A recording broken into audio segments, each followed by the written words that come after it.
nggak bisa hadir itu nggak apa-apa kalau kelas nanti. Jadi tidak dihitung absen. Tapi sekarang absen di mana aula passwordnya adalah, benar, saya tulis di chat, silakan absen dulu, baru kita mulai materinya. Tapi ini masih jam 1, Pak. Bukan. Oh iya, kita buka aja. Oke, Pak.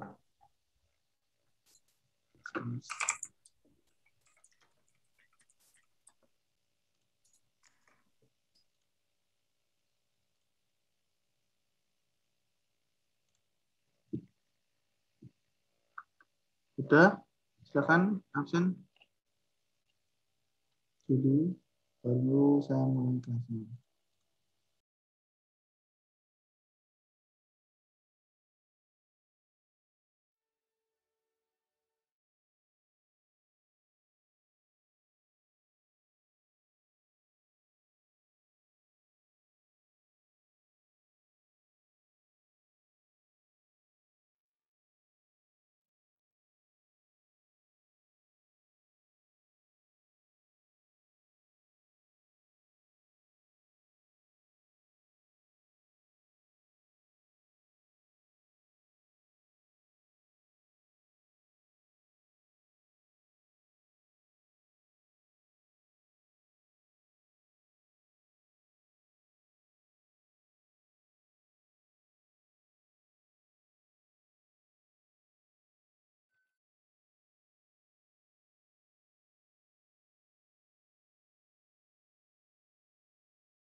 Oke, karena hari ini kita kuliahnya 2 SKS juga, berarti kemungkinan kita baru selesai jam 12.20 ya. 12.20. Lama juga ya. Oke, jam 12.20. Ada yang tahu kita hari ini membahas apa?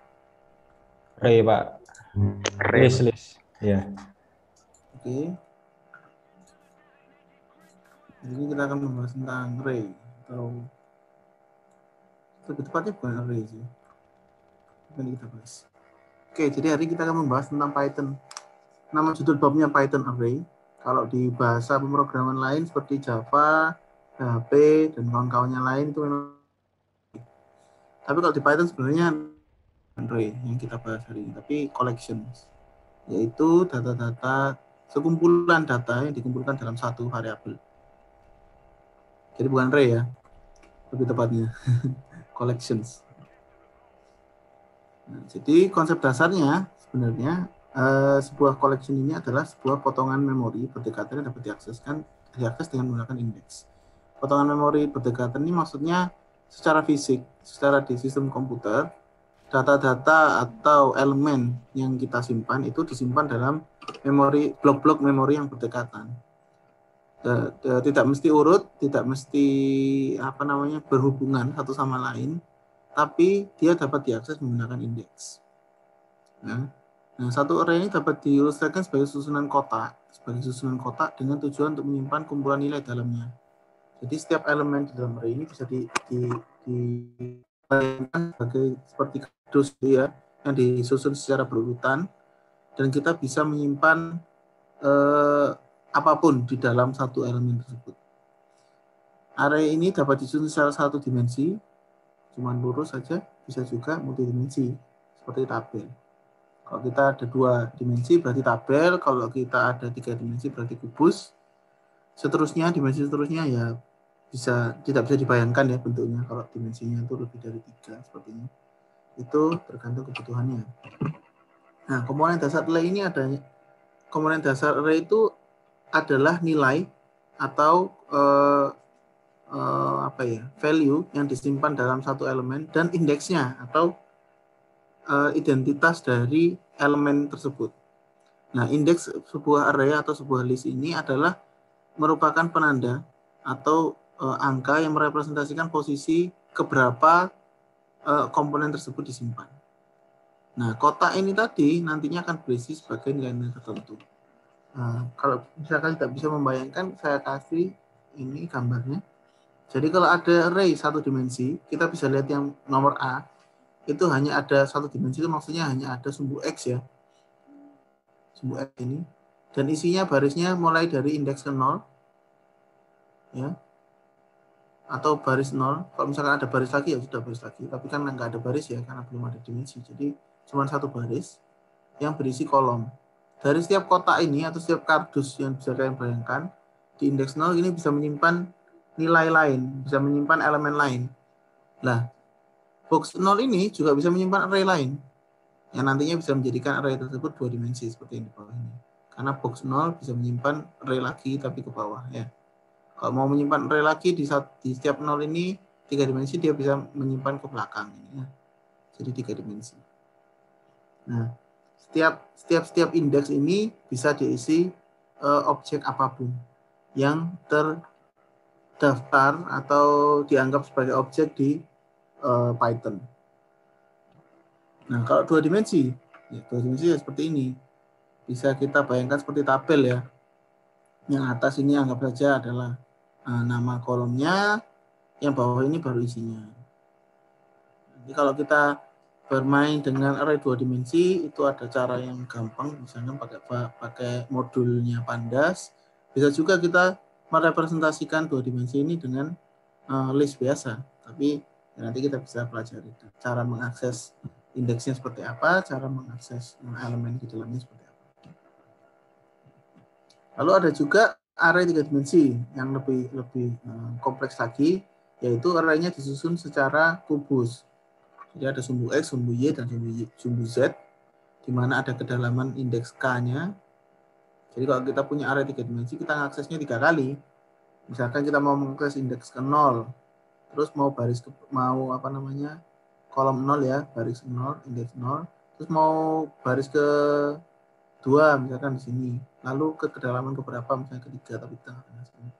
Jadi kita bisa membayangkan posisi elemen yang akan kita akses itu di mana, itu dengan representasi ini. Sebelum saya lanjutkan, ada yang mau ditanyakan dulu tentang array atau collections? Belum, Pak. Oke, lanjut. Nah, di Python itu, bukan Python array ya sebenarnya, Python collections itu ada 4 bentuk berdasarkan kegunaannya dan sifatnya masing-masing.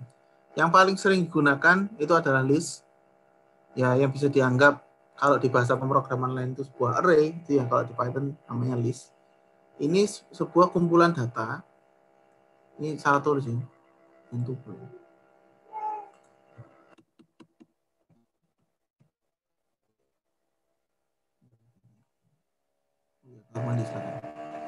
jadi list itu yang bisa kita lihat tadi sebagai array satu dimensi tadi ya. Kalau listnya cuma satu, misalkan contohnya adalah hewan, list hewan itu ada sapi, ayam, kucing, kambing, ikan, anjing, kuda, misalkan itu ya. Itu adalah list isinya hewan. Isinya apa listnya? Itu kumpulan data yang teratur dan dapat dirubah. Maksudnya elemen-elemen di dalam itu bisa kita ganti sesuai kemauan kita. Dan list ini dideklarasikan menggunakan tanda kurung siku. Yaitu kita harus mengurung list ini dalam kurung siku untuk menginstruksikan Python menganggap bahwa itu variabelnya namanya jenisnya adalah list. Dan isinya kita bisa isi dengan elemen apapun. Kita bisa isi elemen 0 ini dengan string, kita bisa isi dengan integer, kita bisa isi dengan float, kita bahkan bisa isi list ini dengan objek-objek lain, termasuk list lagi. Jadi di sini kita bisa mengkreasikan isinya dalam list itu. Dan itu isinya adalah kumpulan data atau elemen apapun berupa tipe data apapun. Jadi kalau kita coba praktekkan sambil ditunjukkan aja ya. Oke, misalkan tadi listnya ada api.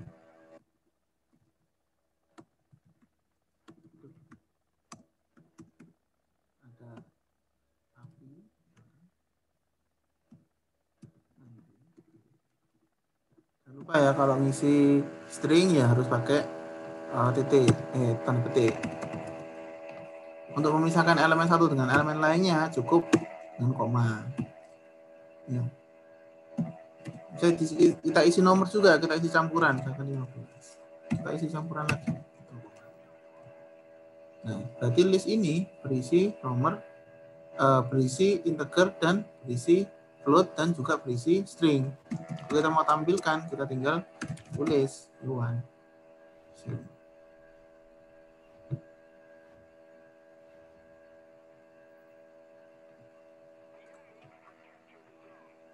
Sama juga ini.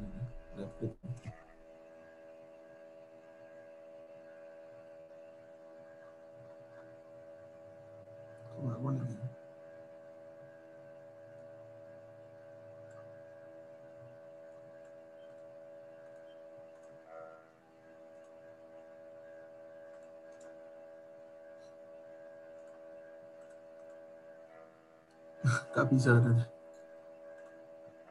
Kalau di Jupiter langsung ya Pak? Nggak lama. Saya belum start Jupiter sih.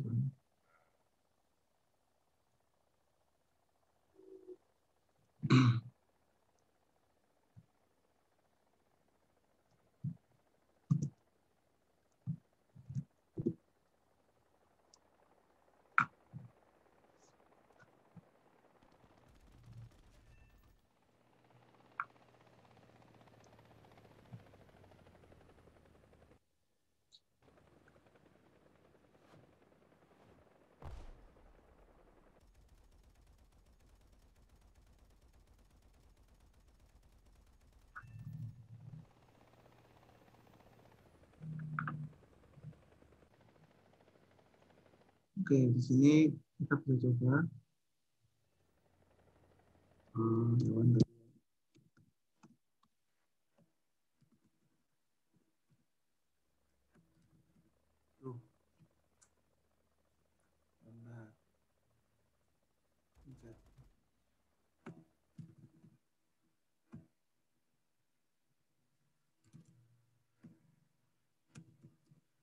Kalau kita print, dia kan berbentuk sama seperti ini. Lalu kita mau akses nanti dulu. Jadi cara menuliskan list itu seperti ini. Gampang saja, kita cuman menulis nama variabelnya, lalu kita assign dengan isinya list. Listnya bisa berisi apapun. Bahkan kita bisa isi di sini list lagi kalau kalian mau. Jadi elemen pertama isinya sudah list dan bisa ada listnya lagi.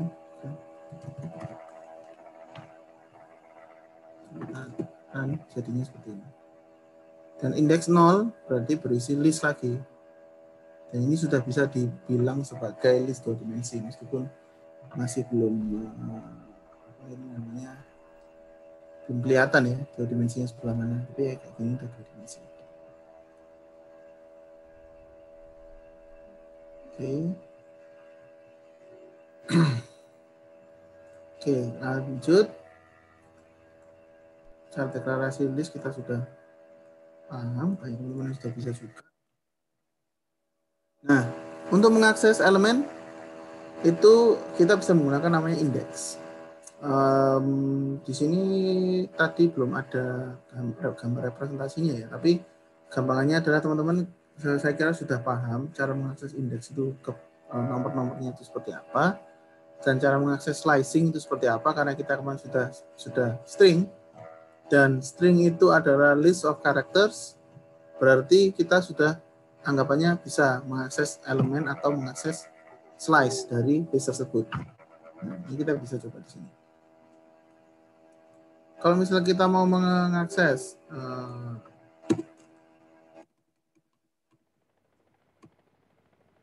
anjing misalkan, berarti kita harus misalkan print di sini adalah hewan indeks berapa.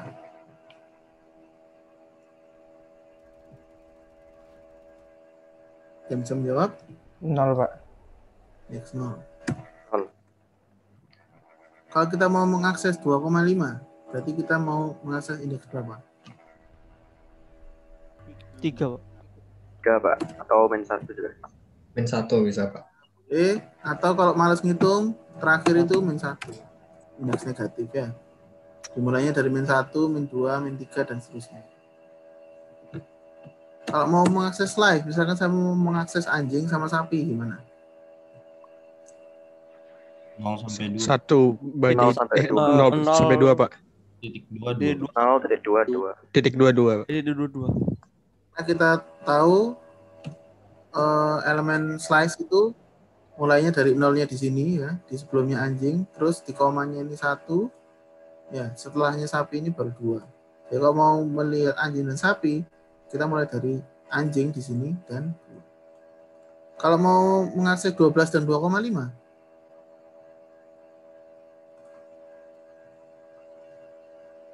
gimana? 2,2. 2,2 kosong, Pak. Atau Nice. Jadi aksesnya seperti itu. Di kosong itu maksudnya kalau di belakang itu blank itu terakhir, kalau di depan itu paling awal. Jadi kalau mau mengakses semua, itu ya di elemen ini aja. Sama ya kayak string kemarin ya. Saya kira sudah banyak yang. Pak, kalau yang Pak, yang tadi, Pak, list dalam list gimana, Pak, cara ngisi? List dalam list, oke, bentar. Kita lihat materinya dulu. Sampai sana belum?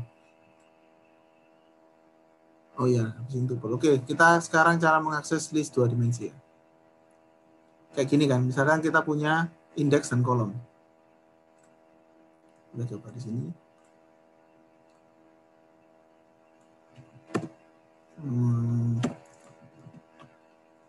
Kita punya baris pertama, anggap saja adalah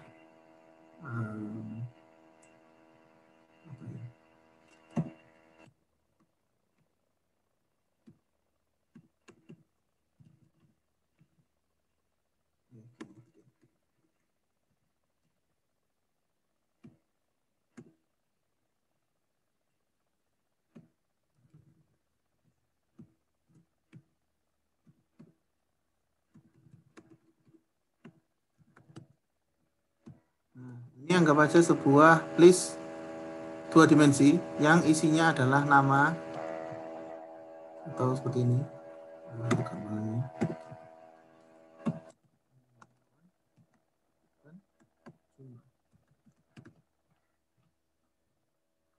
Jadi kalau kita mau print secara rapi itu biasanya kayak gini.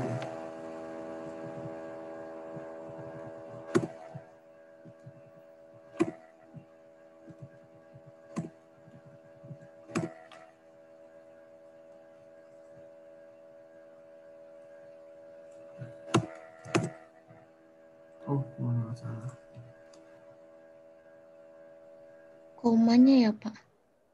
Iya, komanya lupa.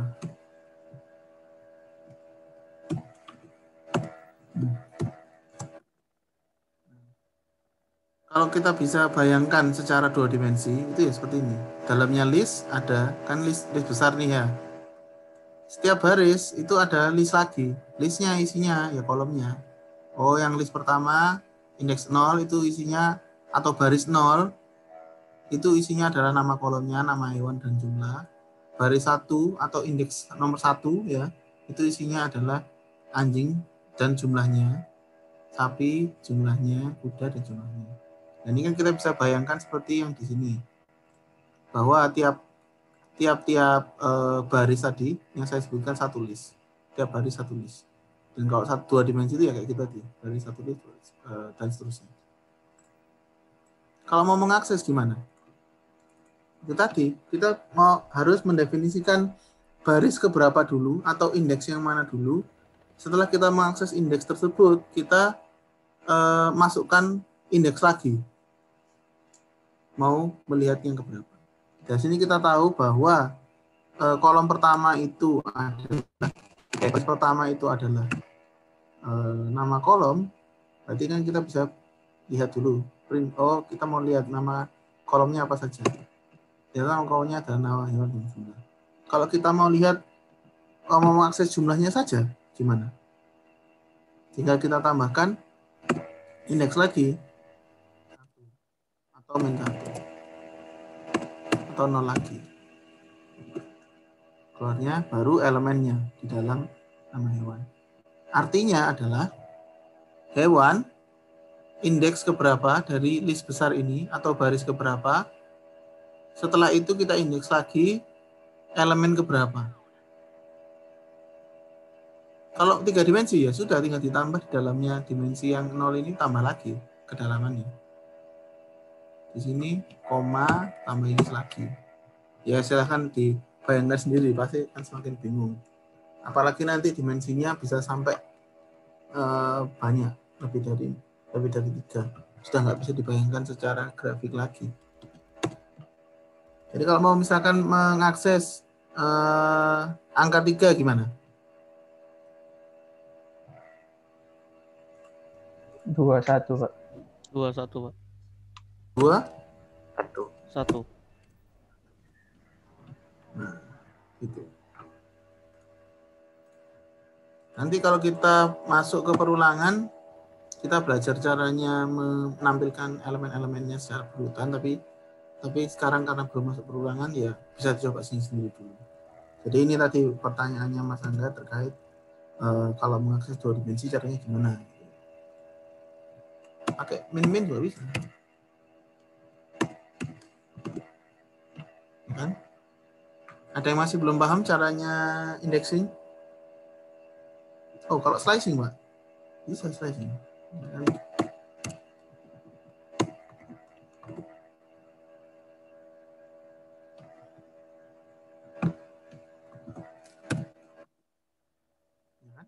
Bisa juga slicing. Oke, ada yang mau ditanyakan dulu? Sebelum kita lanjut. Ada, kita lanjutkan. Ya, ada ya. Oke. Sudah. Ini tadi sudah ya. Oh iya, mengubah yang tadi belum dicoba ternyata. Lupa sih. Karena kalau kita kemarin ini balik 1 dimensi sih ya. Bingung. Tadinya sudah tahu.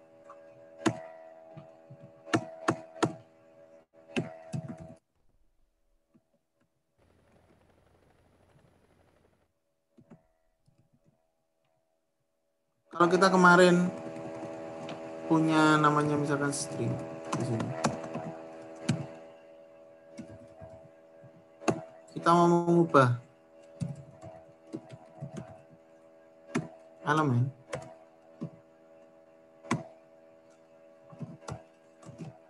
Ya nggak bisa ya. Karena string itu sifatnya adalah immutable. Tidak bisa dirubah. Tidak bisa dimutasi. Tapi kalau hewan atau list, bukan hewan maksudnya, itu kita bisa ubah elemen di dalamnya. Misalnya kita mau mengubah anjing, yaitu indeks 0, ya, dan kita ganti isinya menjadi kucing. Kita tampilkan hewan. Dia elemen yang awalnya adalah anjing, dia berubah menjadi kucing. Kalau kita bandingkan mungkin kayak gini ya.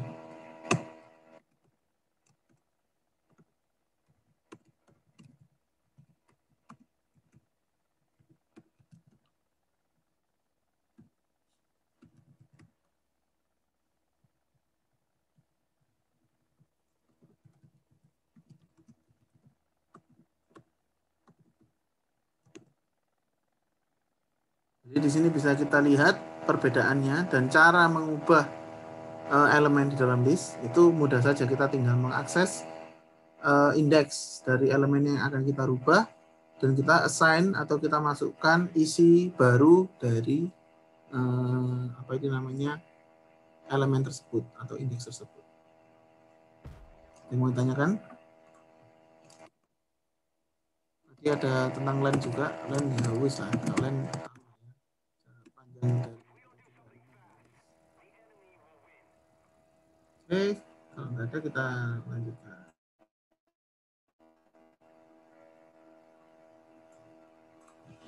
Itu list yang mungkin nanti akan sangat sering kita pakai. Lalu ada namanya tuple. Tuple ini mirip list, bedanya cuma satu. Bedanya tuple ini nggak bisa dirubah. Kira-kira digunakan untuk apa? Ya mungkin nanti digunakan untuk beberapa hal. Tapi untuk saat ini saya belum punya apa ini namanya kasus untuk kapan tuple ini digunakan dan mengapa tuple ini kok nggak bisa dirubah, kalau list itu bisa dirubah ya. Nature-nya seperti itu. Kalau tuple ini karakternya adalah dikelilingi dalam kurung biasa. Kalau tadi kan dalam kurungnya kan dalam kurung siku ya. Ini kalau tuple dalam kurung biasa, untuk mengaksesnya tetap menggunakan indeks dengan kurung siku. Nah, caranya sama persis kayak tadi. Nah, bisa dilihat di sini mengubah nilai tuple ini. Bisa dirubah, tapi apa caranya? Diubah menjadi list dulu, baru diubah cara list tadi, pakai cara list, terus diganti jadi tuple lagi. Gunanya apa Pak ini Pak? Nggak tahu. Ini cuma coba-coba aja. Kalau guna dalam real life-nya saya belum punya contohnya sih. Panjangnya juga seperti biasa. Oke, mirip. Ini tadi list sudah, tuple sudah, set. Bedanya set. Nah, kalau set ini dia tidak teratur dan tidak ada indeksnya. Di Python set ini himpunannya itu tahu lah ya himpunannya kayak yang bundar diagram Venn dulu. Itu kan nggak ada nomornya tuh, nggak ada yang mana yang harus lebih dulu datang, mana lebih dulu keluar ya kan. Nah, itu namanya set kalau di Python atau himpunan. Nah, di Python ini dituliskan menggunakan tanda kurung curly, kurung kurawal, curly brackets ini. Mengaksesnya gimana? Ya sudah kita pakai for aja, kita iterasi satu-satu. Karena apa? Karena kita tidak bisa mengakses indeks atau memanggil sesuai indeks. Kalau set. Lalu ada yang lebih penting lagi.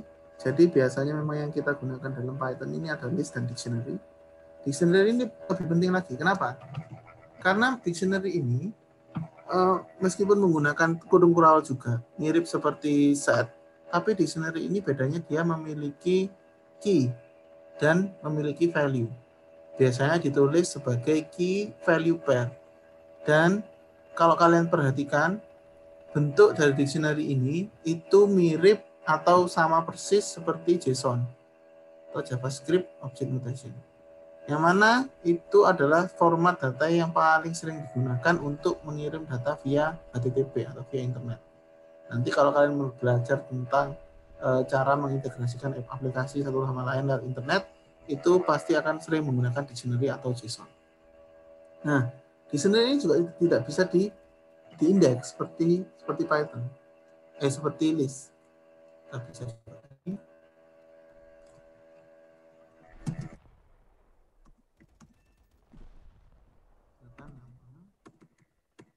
ingat ya, key value pair-nya juga harus diingat.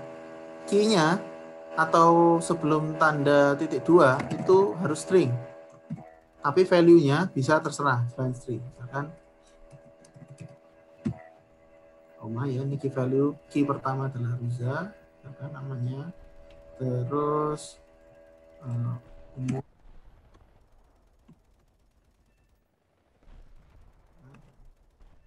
Itu ini bisa. Oh ya, ini lupa, ini string kan harusnya.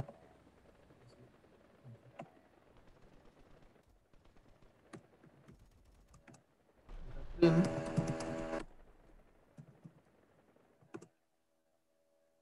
Keluarnya seperti ini. Kalau kita mau akses umur, ada yang tahu caranya gimana?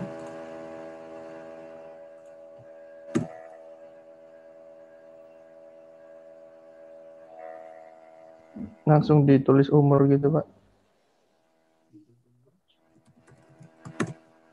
Salah ya. Pakai yang itu petik itu, Pak.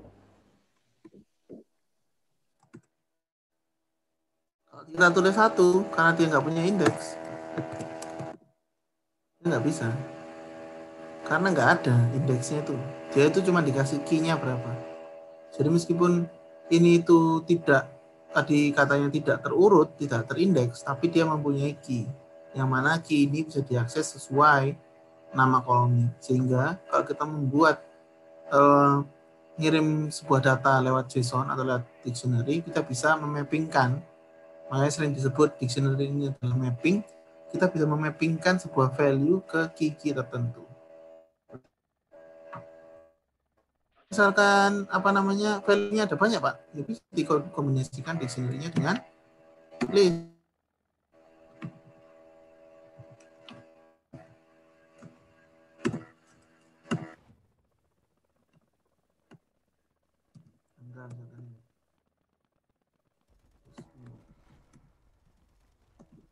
Berapa angka itu? 17 apa 20?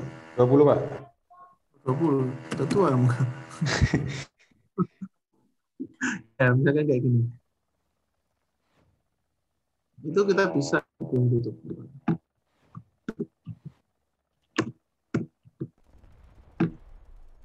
Jadi kita bisa akses misalkan pertama, terus saya mau namanya siapa?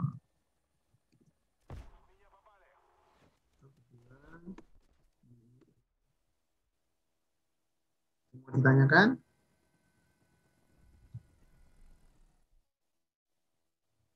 Kalau misalkan luar ini mau dictionary lagi, boleh. Dictionary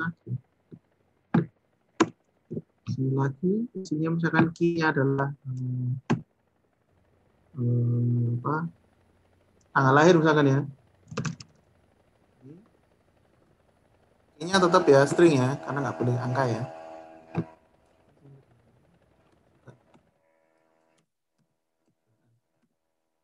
Ini ID lah, nomor ID.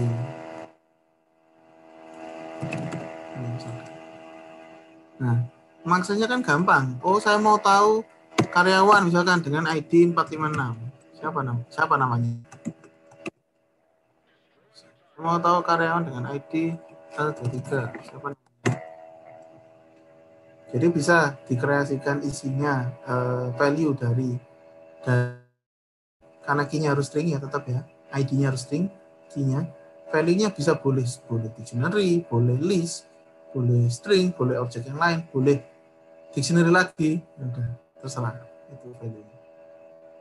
Oke, sampai sekarang ada yang mau ditanyakan dulu? Kita lanjut. Jadi bisa dibayangkan ya, dictionary ini banyak gunanya banyak. Apalagi hubungannya dengan data, dengan database. Dictionary ini pasti sangat berguna karena kita nggak perlu indeks lagi kan. Siapa yang tahu indeks? Misalkan data di Spenduk Capil ya, KTP. Kalian tahu nggak indeksnya indeks berapa? Nggak tahu. Jadi kita menggunakan dictionary karena indeksnya itu diubah menjadi key atau sebuah value yang bisa dipahami oleh manusia.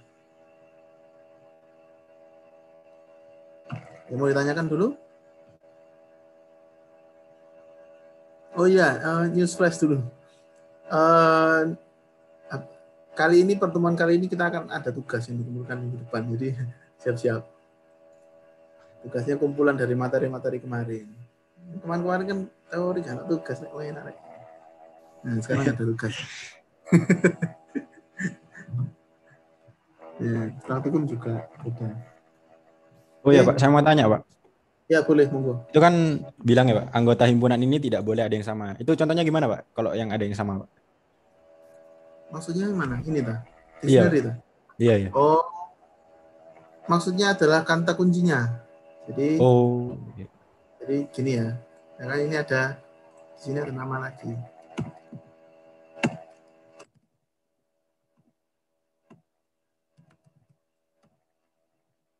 Ini nggak bisa. Kan nggak bisa. Lebih tepatnya dia bingung. Bingung kan? Iya, paham. Iya. Berarti Bukan Pak, nggak bisa, tapi tempuk. Dia dianggap diisi 2 kali dan dianggap yang diambil yang terakhir. Seperti itu. Itu berlaku untuk key maupun value ya Pak, itunya ya Pak. Nggak boleh ada yang sama itunya, key atau value-nya gitu ya Pak. Kalau value bisa sama. Dengan umur saya isi lagi. Ini saya ganti umur.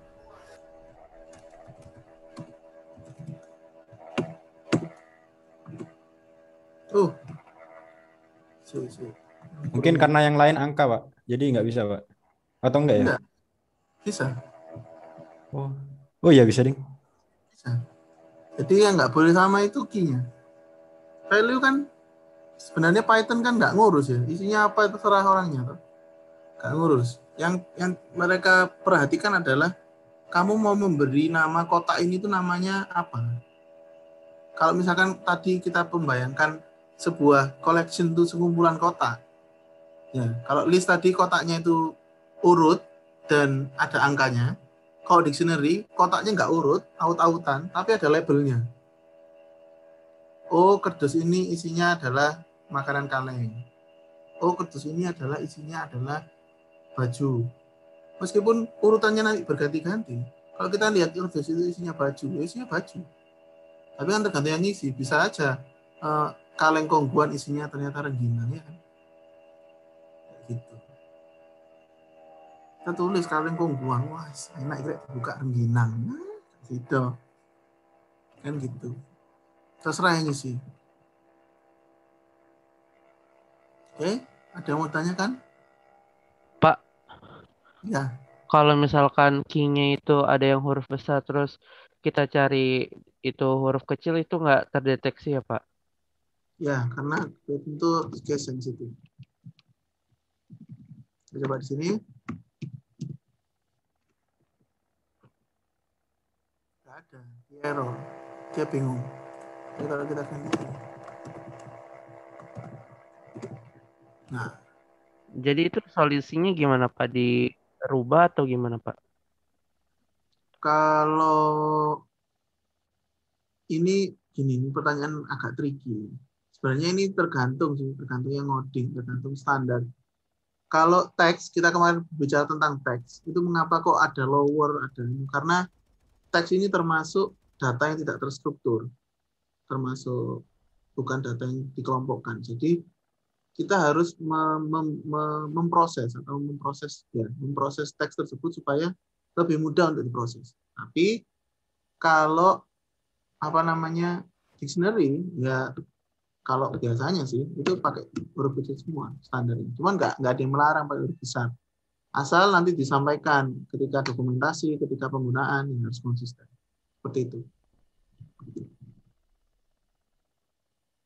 Jadi ya terserah. Oke, mau tanyakan lagi? Tentang dictionary. Ini dictionary ini termasuk materi yang tidak kita bahas secara dalam ya waktu pengantar pemrograman karena keterbatasan waktu misalnya.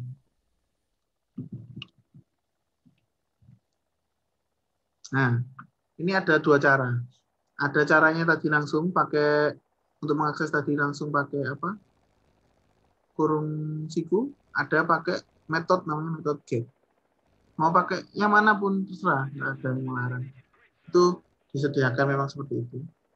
Mungkin ada yang gampang untuk menyampaikan atau membuat kodenya lebih human readable, dia menggunakan get. Ada yang sukanya langsung nggak perlu nulis, malas nulis ya, langsung pakai kurung siku juga boleh.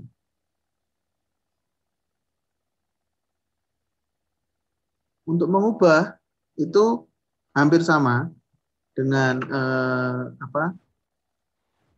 dengan list tadi,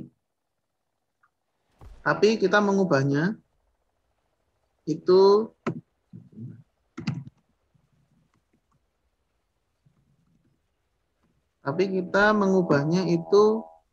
menggunakan key-nya. Misalkan ini sudah dua dimensi ya ini apa dictionary-nya. Jadi teman-teman jangan bingung. Misalkan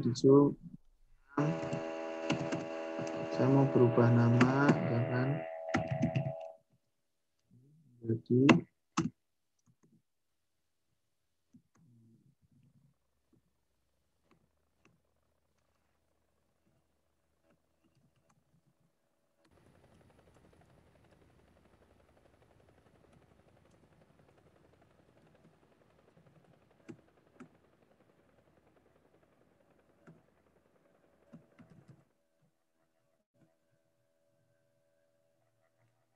cara mengubahnya cukup straightforward, cukup mudah.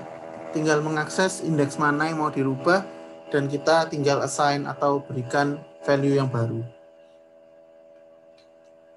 Value ini misalkan mau diisi list, ya boleh. Kalau mau misalkan mau tambah panjang, diisi list.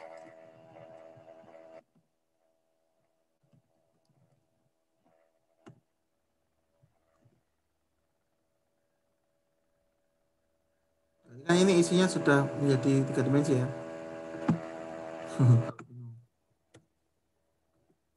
Nah, seperti itu. Mau tanyakan? Ini teori sengaja saya buat pelan-pelan karena kesempatan kalian buat nyoba-nyoba. Kalau sudah praktikum saya sudah nggak ngurus. Maksudnya itu karena sudah penilaian ya harus bisa gitu. Karena kalian anggapannya harus bisa mencoba sendiri. Ya Oke, Pak, lanjut. ini juga sambil Ya. nyoba-nyoba sih Pak. Oke, nggak apa-apa. Oke ya, lanjut ya.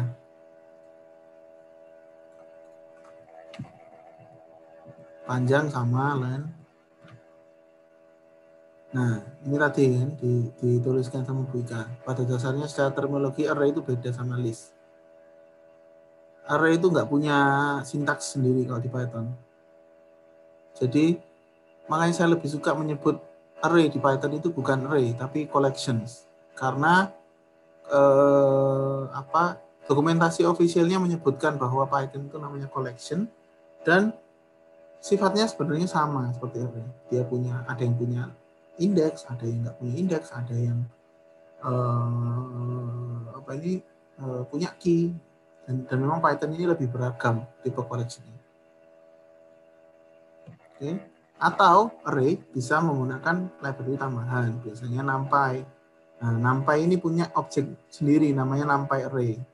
Mungkin nanti jika kalian memproses menggunakan machine learning atau neural network, kalian perlu tipe data array dari NumPy dan itu ya dituruti aja. Karena memang kenapa kok seperti itu? Mungkin cara mengaksesnya mungkin kan memang berbeda ya, cara mengakses array dan cara mengakses list.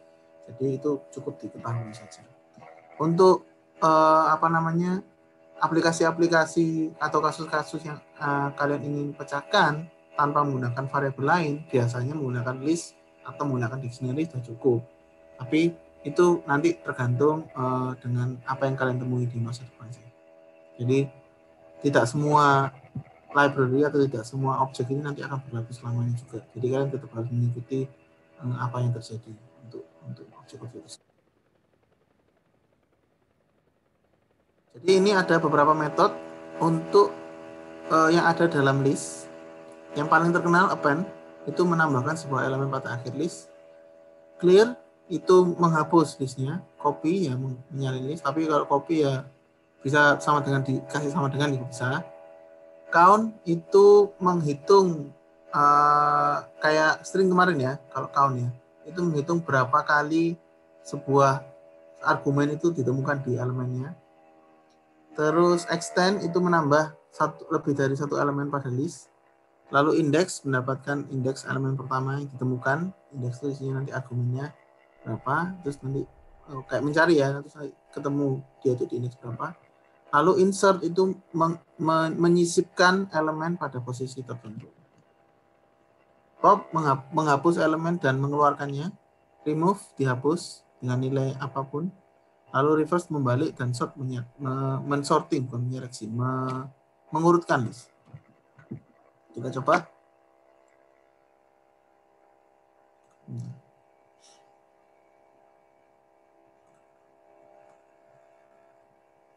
Kita coba list di sini.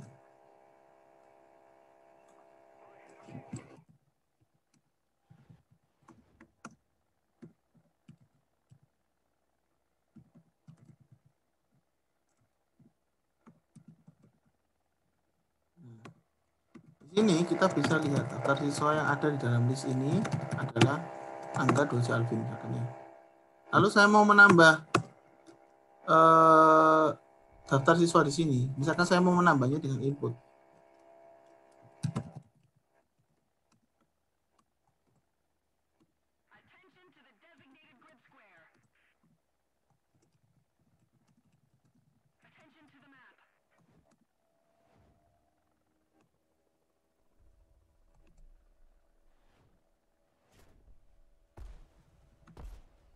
Ini kan kita masih belum bisa mengeluarkan ya.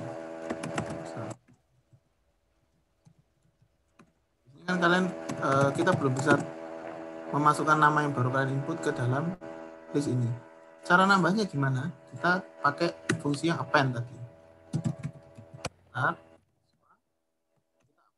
append-nya dengan value apa? Siswa baru, Pak. Siswa baru, Pak.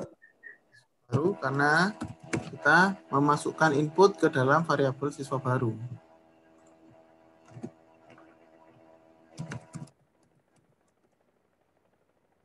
Bisa baru kita lihat bahwa ternyata ada append baru di Ruza ini. Di belakang sini. Kalau mau append lagi, bisa. Misalkan mau ini saya copy aja ya. Copy.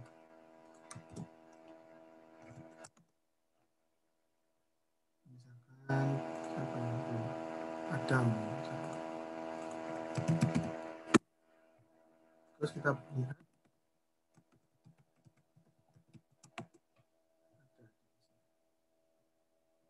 Oke. Kalau tadi pakai clear, daftar siswa clear, dihapus semua isinya, jadi list kosongnya. Terus apalagi tadinya? Mau dicoba. Banyak tadi ya. Oh, count sudah tahu ya countnya. Extend itu maksudnya ditambah banyak. Extend. Ya kan?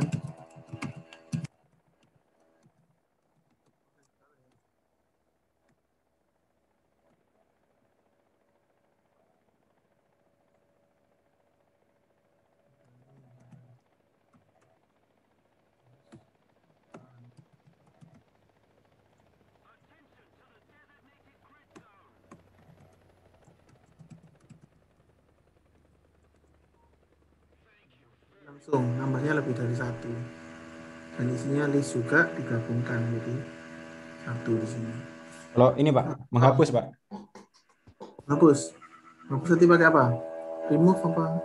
Kalau di sini, Ini apa ya? pop ya Pak?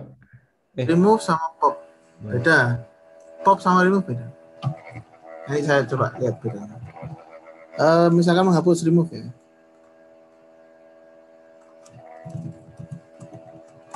Remove ini kalau enggak salah ya, itu dia langsung namanya misalkan. Langsung elemen apa yang mau dihapus. Langsung dicari. Kalau enggak ada, error karena enggak ada. Kalau misalkan saya mau ngapus di sini, bisa. Langsung hilang, meskipun di indeks manapun, saya langsung hilang di sini. Karena dia mencari dulu mana elemen yang cocok dengan argumen, baru dia menghapus dari daftar tadi. Kalau pop itu dia nggak perlu argumen.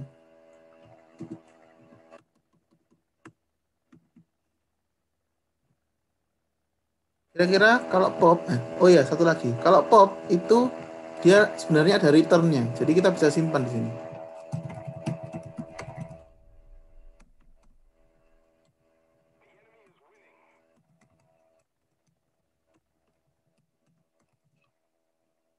Kira-kira yang keluar yang mana? Dari list ini. Kalau pakai pop. Yang terakhir.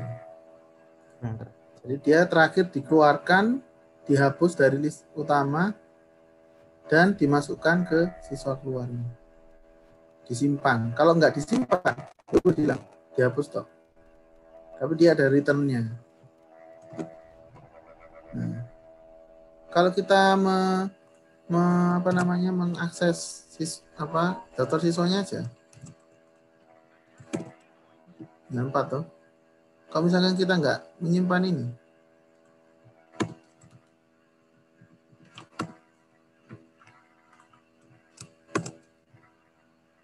hilang. Ada itu hilang. Dan nggak disimpan di mana-mana, hilang, benar-benar hilang. Karena returnnya nggak kita tangkap. Karena pop ini ada returnnya dan returnnya nggak kita tangkap, ya udah hilang. Jadi hati-hati menggunakan pop. Pentingnya adalah untuk memproses antrian. Misalkan nanti di habis UTS kalian belajar tentang struktur data antrian, itu penting pop. Struktur data stack itu penting pop.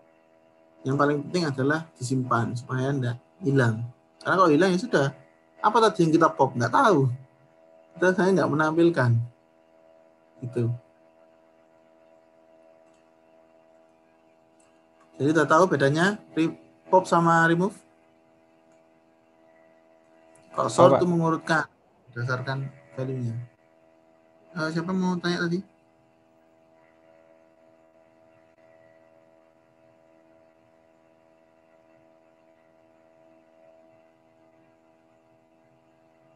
Nggak ada ya?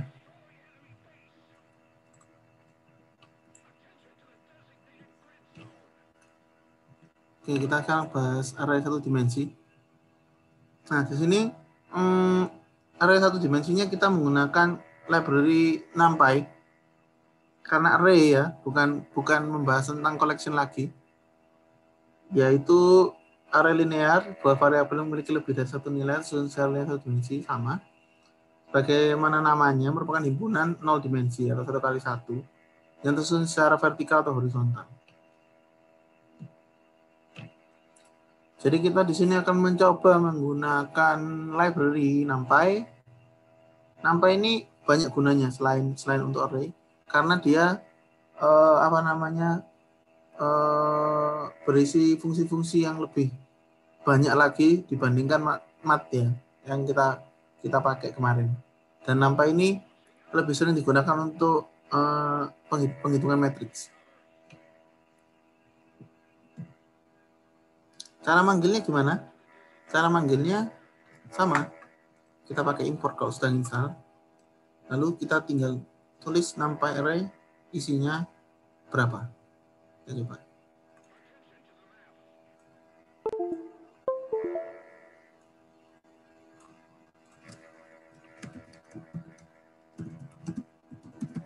Mas nulis NumPy terus bisa tambahin S.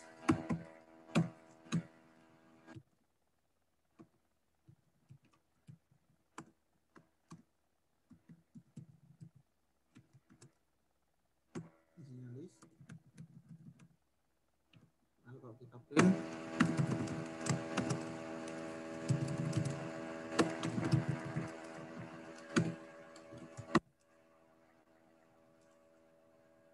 ini masih ngeload NumPy-nya.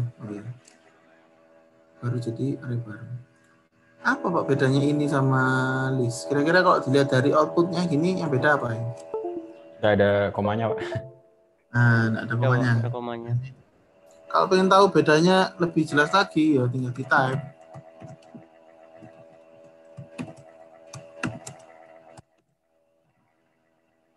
Asnya NumPy array. Ya. Oke. Sampai nanti mungkin kalian akan temui kalau sudah hubungannya dengan machine learning ya. Ini alias tadi sudah saya tunjukkan. Lalu fungsi. Nah, fungsi ini mungkin tidak ditulis lengkap ya sama Bu Ika karena banyak fungsinya array itu. Dan fungsi ini itu bisa kalian lihat di dokumentasinya NumPy. Tapi fungsi-fungsi ini NP ini kan NP tadi kan objek NumPy yang kita import SNP ya. Nah, ini kita bisa membuat untuk menggenerasikan array baru tanpa kita isi atau tanpa kita definisikan isinya apa. Sekarang kita coba di sini. Kan kita ingin membuat array 0, sudah NP terus.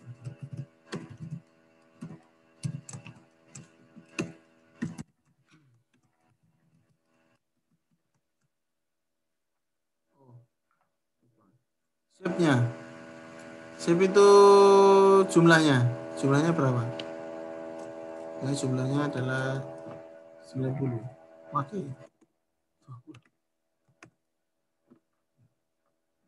Ada 20 angka 0 di sini.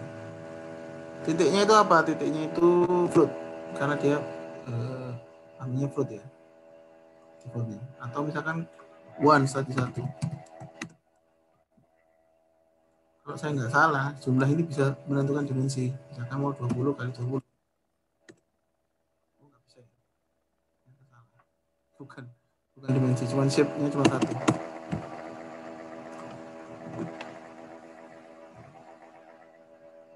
Ada lagi array kosong empty, array penuh full. Dan kita mau membuat full.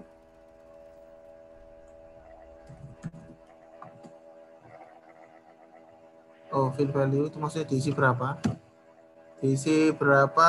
Kira-kira diisi berapa ya? 20 angka 55. Full, ya. Terus ada I, matriks identitas. Saya kurang paham maksudnya apa. Kita coba saja. Oke.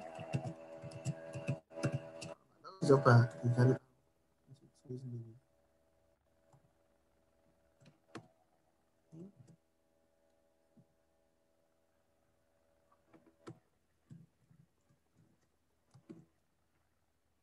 Apa? Posisinya argumennya N. Apa maksudnya N?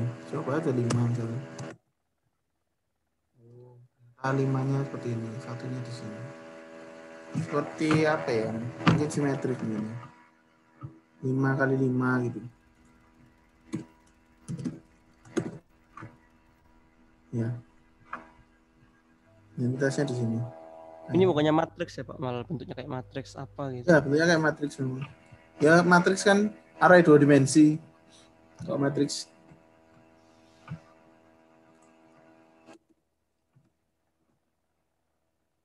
sebenarnya ternyata Jupiternya males, jadi tulisnya kayak gini. Oke. Terakhir ada random. Isinya acak.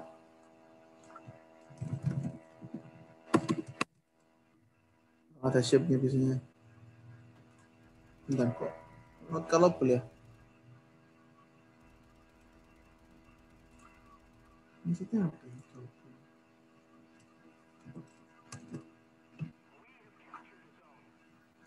Wah, ini saya bingung terus terang. Not callable itu berarti nggak ada random itu.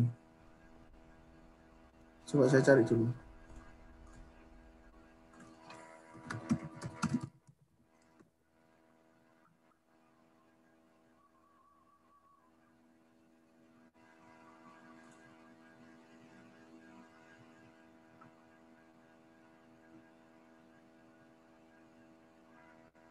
Oh, salah ini. Ternyata bukan random. Salah tulis ya. Mungkin Bika salah. Ngantuk mungkin. Pas bikin.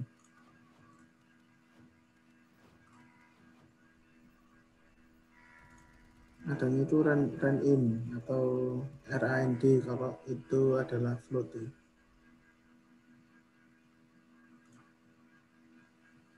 Random not callable soalnya random ini nggak ada ini. Biasanya gini. Salah juga.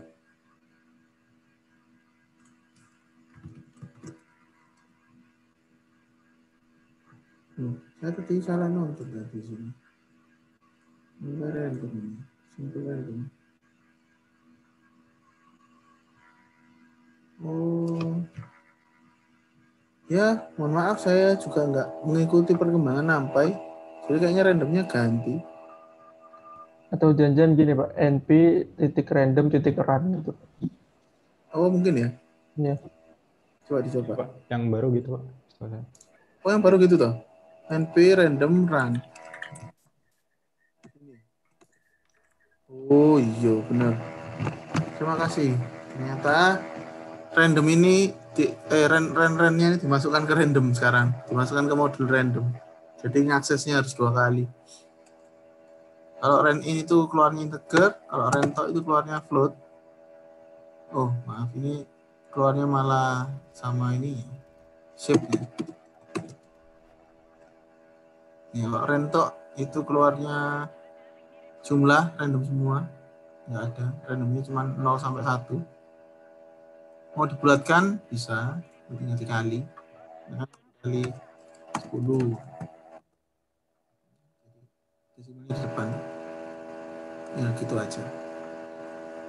Oke, lanjut fungsi NumPy sudah.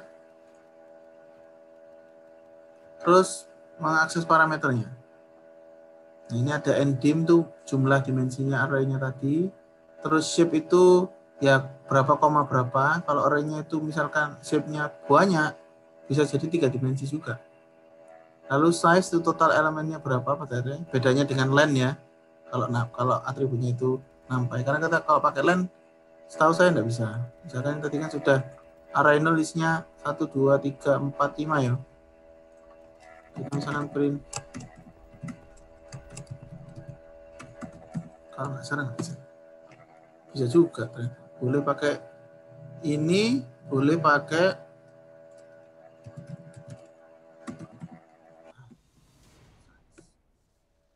sama saja. Itu metode yang sudah disediakan oleh NumPy array. Tapi kalau list biasa nggak bisa loh ya pakai size, soalnya nggak ada. Dtype itu tipe elemen di dalamnya, item size itu tiap elemen dalam ukurannya.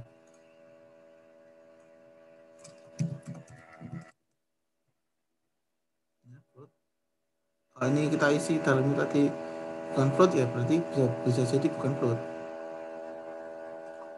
Itu apa item size.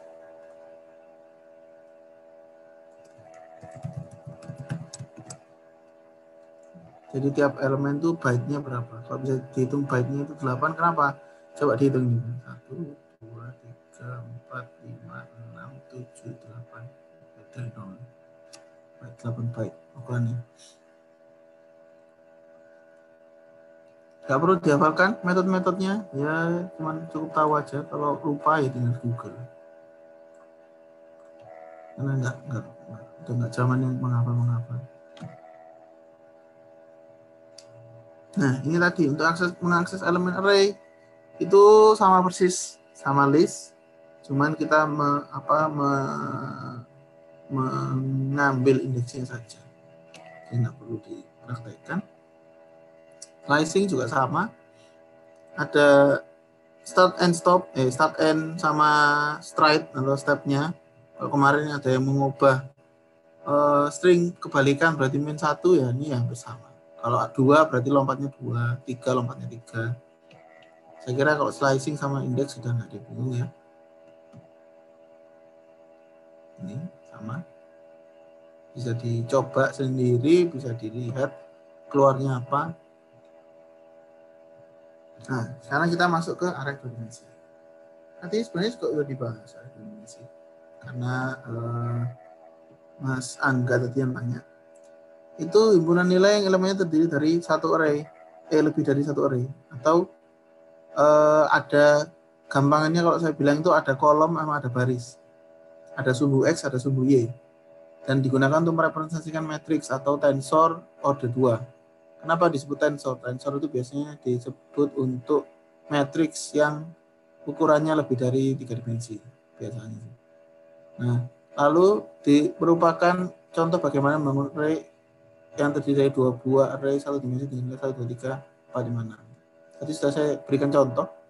Boleh pakai NumPy, boleh pakai list, sama saja. Tapi kalau misalkan tidak memerlukan fungsi-fungsi yang ada di dalam NumPy, lebih baik menggunakan list. Karena NumPy ini kan import ya. Kita menggunakan modul luar dan biasanya berat.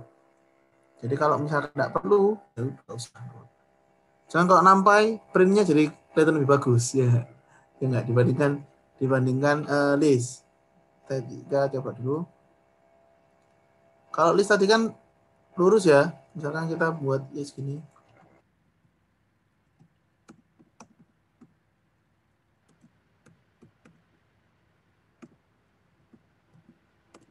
Dibandingkan dengan kita menggunakan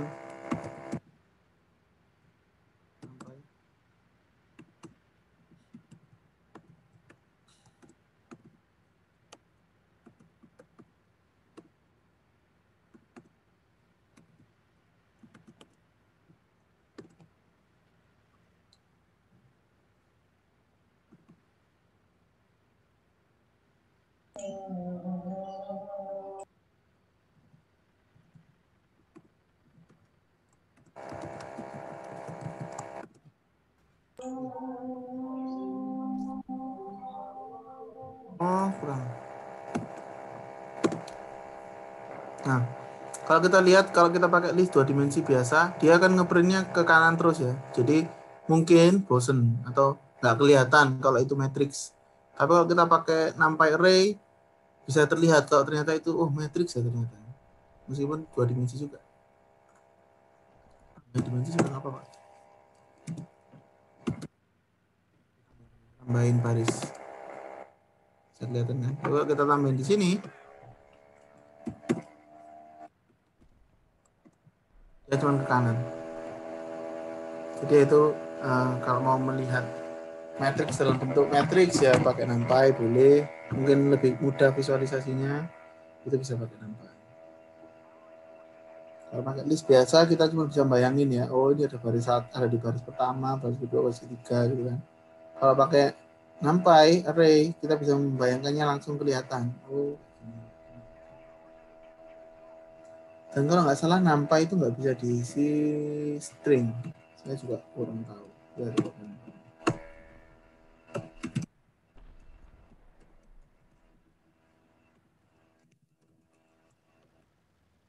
oh, bisa. Diisi string. NumPy juga. Jadi terserah mau pakai yang mana. Dibebaskan sesuai kebutuhan. Cara mengaksesnya sama persis, tapi nggak perlu 2 indeks, tapi tinggal positional argument aja pakai koma, misalkan.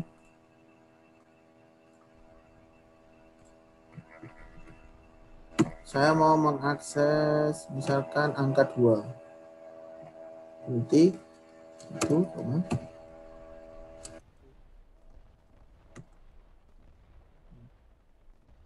Sekarang saya mau mengakses rating gimana?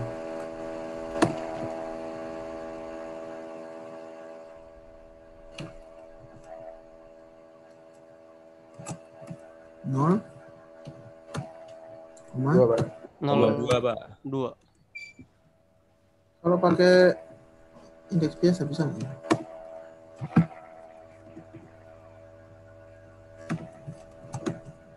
Sama saja ternyata. Jadi boleh keduanya. Karena ternyata dianggap sama. Tapi kalau nggak salah kok list itu nggak bisa ya kalau nggak salah. Tapi saya mau mengakses 4 berarti 2,0 bisa nggak bisa.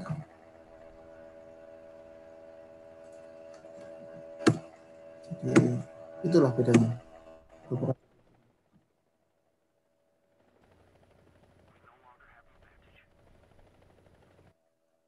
pemrograman banyak nyoba-nyobanya, bisa dicoba-coba terserah. Ini slicing untuk 2 dimensi juga bisa. Kalau mau mencoba, misalkan 0,1 berarti kan garis ke 0 ini. Terus komanya ini 1 sampai 3. Indeks 1, 2 sampai 3. Di sini. Berarti di slice yang sebelah sini. Yang kedua ya sama. Elemen kedua yang di slice adalah 2 sampai 4. Thread sama thread. Sampai 4 kan. Jadi kan ini elemen pertama, elemen indeks 1 yang di slice adalah 2 dan 4 sampai 4 maksudnya. Bingung ini ada nama.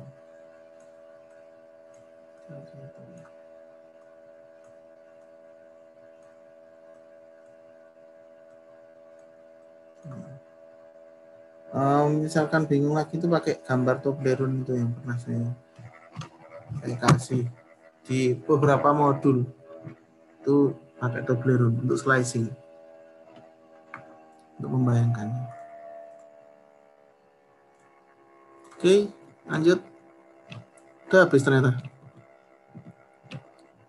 Karena sudah habis, adakah yang mau ditanyakan atau mau latihan?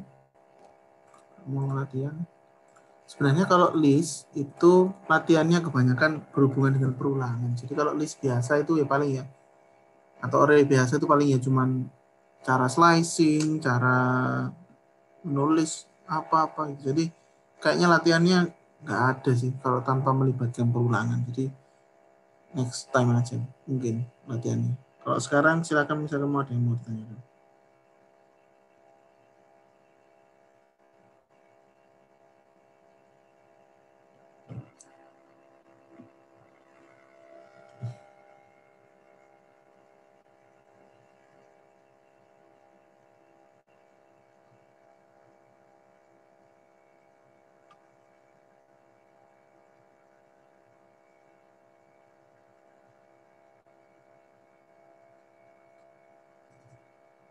Ada? Mau ditanyakan? Ada yang sudah mencoba dan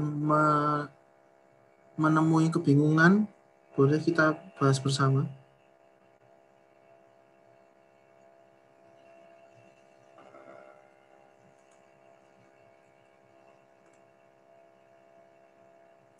Kayaknya nggak ada ya. Kalau list itu saya memang nanti hubungannya banyak kayak sama ke perulangan sih.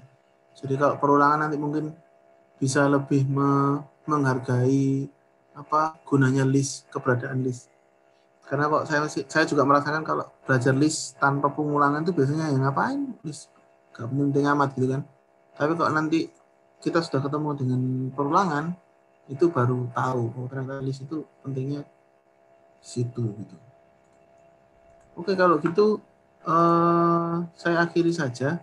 Terima kasih telah mengikuti mata kuliah Alpro. Mohon maaf kalau jadwalnya maju. Insya Allah minggu depan sudah seperti biasa. Dan jangan lupa kerjakan tugasnya. Apa mau dilihat dulu tugasnya? Iya kayaknya dilihatkan aja Pak dulu Pak. Itu ya oke. Saya lupa kemarin mau bahas tugas. Sebelum saya tutup, saya kasih intip tugasnya.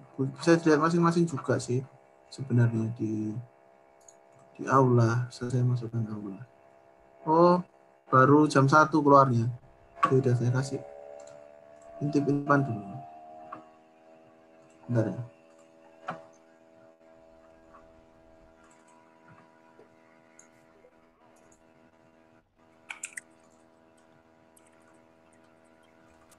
Oke, jadi tugasnya ini cuma 2 soal.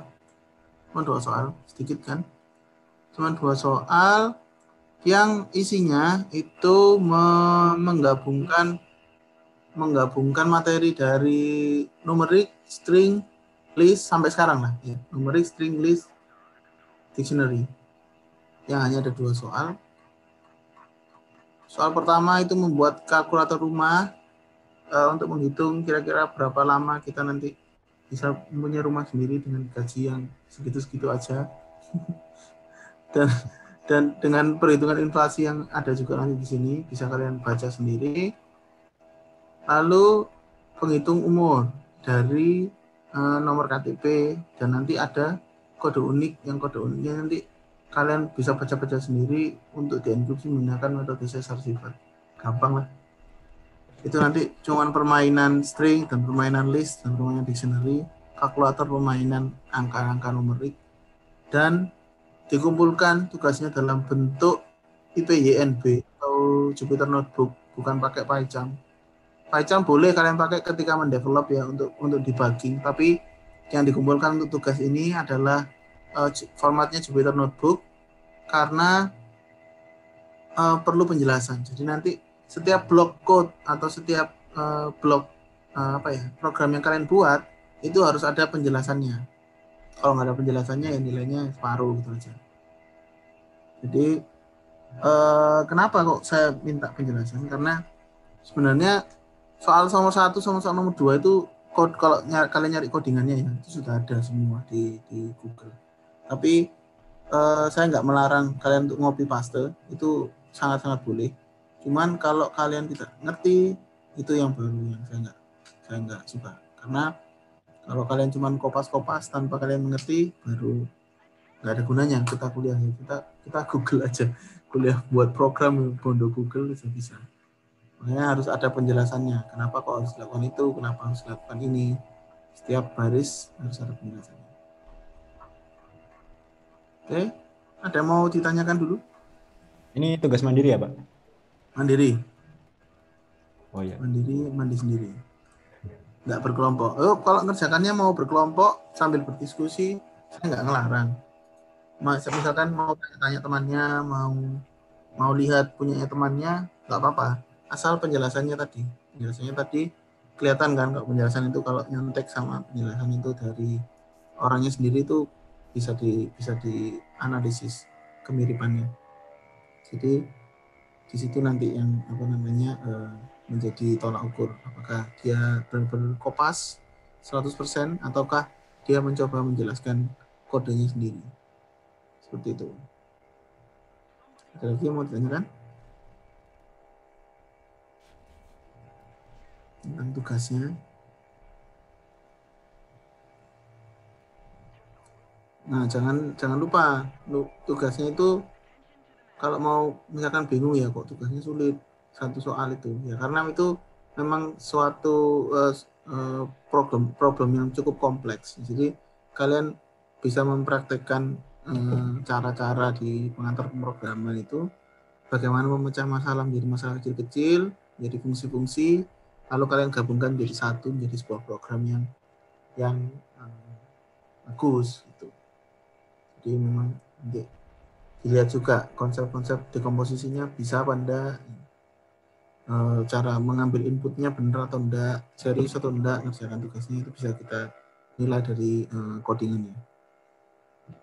Jangan lupa formatnya harus IPYNB atau Jupyter Notebook atau Google Colabs. IPython Notebook. Format nama filenya cuma nim_nama aja, Pak. Iya, nim nama aja. Apa sih terserah sih.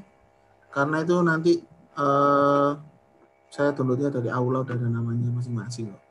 Jadi terserah aja. Nim nama ya boleh kalau mau.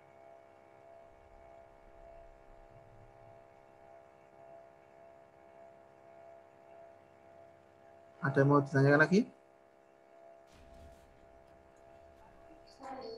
Belum, Pak. Gini, Pak. Kira-kira ya, Pak. Di praktikumnya nanti udah ada perulangan apa enggak, Pak? Listnya. Oh, kalau di praktikumnya bisa jadi ada perulangan karena kan pengantar pemrograman kan sudah diajarkan sebenarnya. Jadi kita ini kan sebenarnya agak overlap ya materi di Apro 1. Cuman kalau di Apro 1 ini kita lebih mendalami tiap metode di tipe-tipe datanya. Dan nanti materi perulangan percabangannya juga kita lebih mendalami lagi. Kalau kita kemarin dari pengantar itu kan cuman tahu cara menggunakan lah. Jadi nanti kalau di praktikum ya tetap aja. Karena kita nggak mungkin menyelesaikan suatu masalah tanpa masalah pemrograman ya, khususnya tanpa perulangan dan percabangan. Tapi akan dibuat sesuai level kita lah. Maksudnya nggak akan terlalu advance. Oke, Pak. Ya.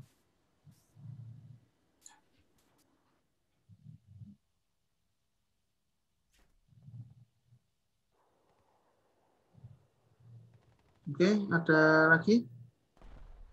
Kalau tidak ada, saya tutup. Terima kasih telah mengikuti kuliah hari ini. Jangan lupa tugasnya dikerjakan. Deadline seminggu.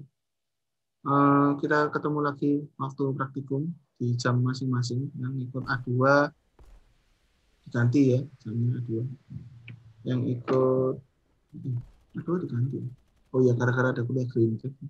Yang A2 diganti, yang A1 dan A3 itu sama, tetap jadwalnya. Jadi belajar. Nanti waktu praktikum juga pasti dikasih waktu untuk mengerjakan dulu dan mempelajari dulu. Nah, jangan lupa kalau udah nulis code-nya dipahami artinya apa. Jadi karena kita nggak mungkin untuk menampilkan itu sintaknya apa ya? Saya juga pasti lupa. Jadi tapi kalau saya tahu maksudnya sintaksnya atau gunanya code itu apa, saya pasti bisa menemukan lagi code-code itu di internet. Dan kita ngopinya bisa enak lah, ngopi paste code-nya. Dan kita bisa tahu gunanya sintaks-sintaks yang kita tulis itu apa. Nah, itu saja. Terima kasih. Assalamualaikum warahmatullahi wabarakatuh. Selamat siang. Waalaikumsalam. Waalaikumsalam. Waalaikumsalam. Terima kasih. Assalamualaikum warahmatullahi wabarakatuh. Pak.